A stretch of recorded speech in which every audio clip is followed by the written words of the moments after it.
بینندگان عزیز، در خدمت شما هستیم در ساحل‌های شمالی کشور عزیزمون کردستان. در این قسمت در خدمت یکی از همشهریان هستیم در حال سوار و سواری ارزانی شد.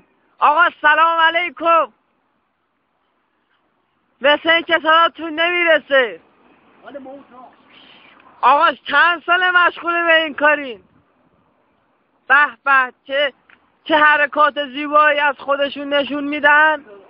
چه ساحل زیباییه، چه ساحل زیباییه.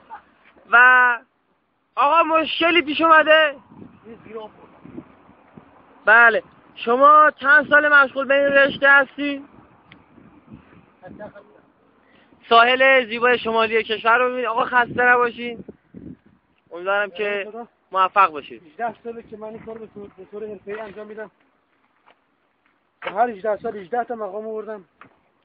18 مقام در سطح کشوری یا بین‌المللی؟ آره بیا دیگه بابا، یالا خدا وکیل. یالا دیگه ول کن. باش.